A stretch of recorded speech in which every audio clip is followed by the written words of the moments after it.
สวัสดีครับ I'm Point from ค้นพบ and happy Songkran Water Festival here in Thailand. So right now it's the Thai New Year and I'm dressed up for the holidays, ready to celebrate. Today I want to continue talking about flow, the psychology of optimal experience, written by Dr. Mihaly Csikszentmihalyi. But before we begin, let's quickly wrap up and recap what we talked about last time, where we laid out the blueprints for having an enjoyable experience, one that produces flow. So you can think of this as like a game, where the activity, has a challenging component to it. The challenge requires one to use all of their current skill sets to meet and overcome that challenge. The game also has rules to follow, clear rules, clear goals, and feedback, so that you know where you're going and where you are in relation to that finish line. Also, the game is intrinsically rewarding in and of itself.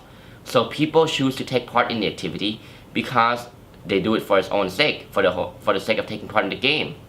They don't do it because they expect some future reward or benefit down the road. Now, to see the bigger picture, I think it's useful to use the help of a diagram. So here we have a diagram illustrating flow, the optimal experience.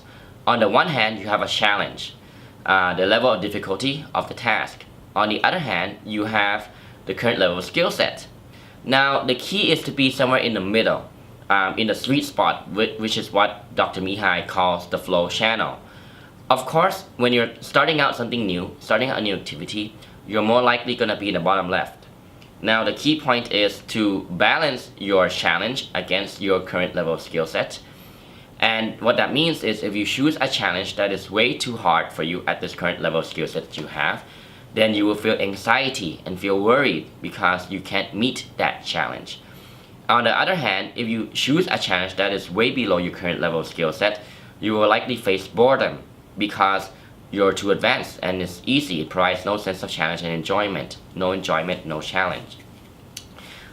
Getting into the sweet spot, into the flow channel, therefore, is a balance between a challenge level and a skill set level. Now, as you get into one sweet spot, you have one flow experience. After it, you complete the task, your skill sets have improved. Maybe you've learned something new, you've learned a new skill set and expanded upon your current one. Then you can choose for yourself a new higher challenge, and the process repeats itself as you move up the flow channel into the top right. As a result, you become a more complex individual who is capable of higher skills and capable to meet higher challenges. And in it, you have a lot of enjoyment and happiness and a sense of personal satisfaction, and your sense of self gets strengthened and becomes stronger. Now, throughout most of the book, Dr. Mihaly gives numerous and countless examples of flow-inducing activities. And in a nutshell, first of all, two components must be met. One is you have to have the blueprint of an enjoyable experience. So in other words, it must be like a game that we just talked about. But second, and more importantly, is you have to be intrinsically motivated to take part in that activity or to play that game. In other words, you have to find meaning in it for yourself. It is subjective. It is up to your subjective mind to give the activity meaning in the way that you define it. And therefore, you have to do something that is authentic and meaningful and genuine to you.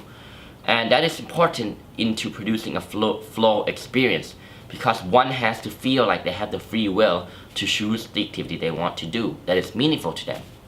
Of course, like I said, Dr. Mihaly explains that literally anything can be flow, from sports to a job or work or current occupation, or even music, and both sides of the equation, by the way. So producers of music can experience flow, just as somebody who enjoys music and enjoys a certain class of music, type of music, can also enjoy flow. The same thing for art. An artist who produces a painting can enjoy flow. A person who appreciates and observes and enjoys artwork can also induce a flow experience. A foodie who enjoys to taste food and taste wine can produce a flow experience, as can a chef who enjoys cooking and making food. The list goes on. This includes scientists, philosophers, you name it.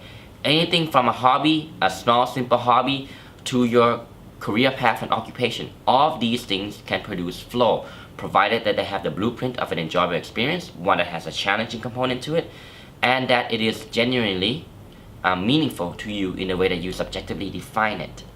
An example that I like that Dr. Mihaly used is that from a person named Joe Kramer.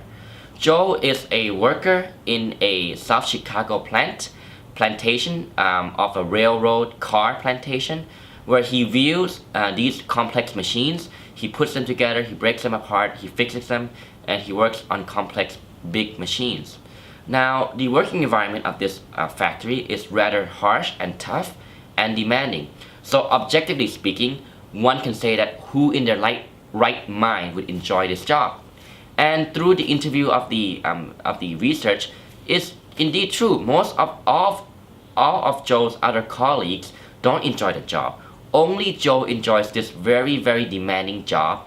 But the question is why? Because for him, everything was like a challenge. Everything was like a game.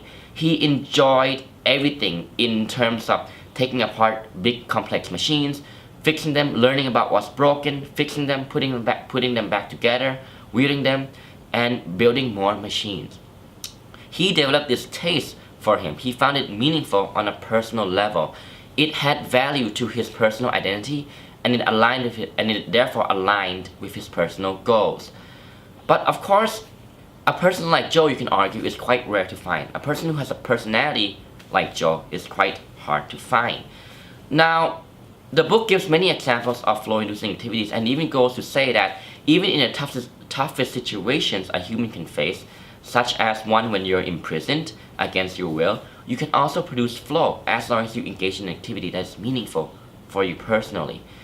But then how does this relate to us on a practical level? How can we apply this in modern society with our current job, our current work, and our current careers?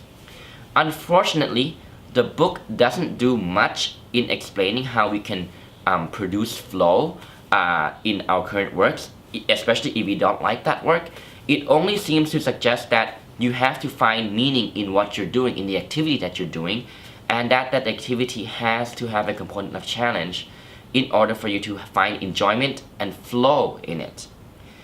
Now, however, I think that reading through the book, I think that you can start somewhere, even if we are currently not in a job that we would like or that we might not find meaningful for us in a personal level.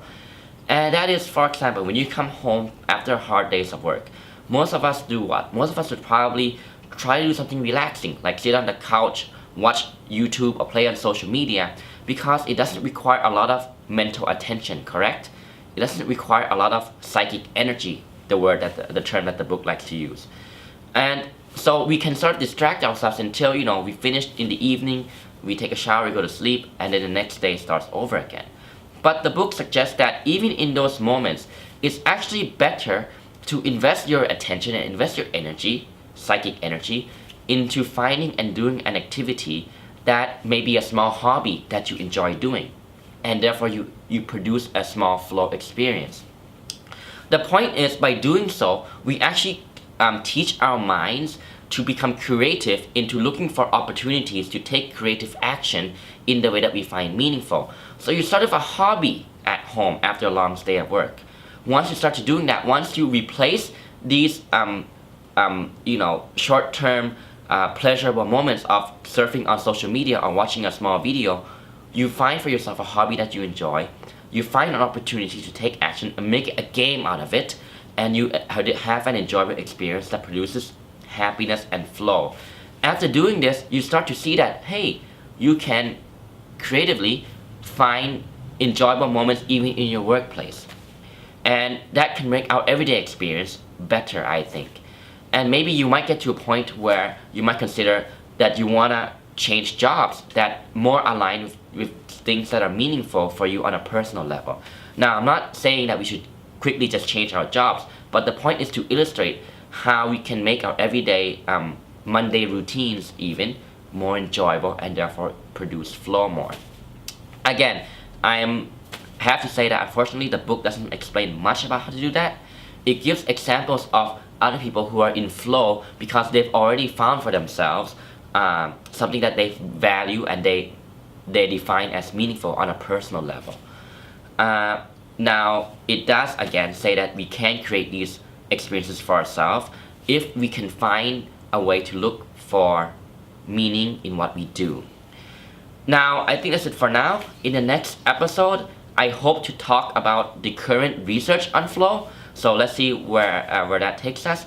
I want to also hear your opinions and your comments on your flow activities, and if you have had flow in work, and if that activity was meaningful for you, and how you felt if you had an experience where it was quite fun and enjoyable, but maybe it wasn't meaningful for you on a personal level. So please leave the comments below, and please like the video and share this video if you found it helpful. And I'll see you next time. Happy Songkran once again. Safe travels, safe holidays. Enjoy. สวัสดีครับ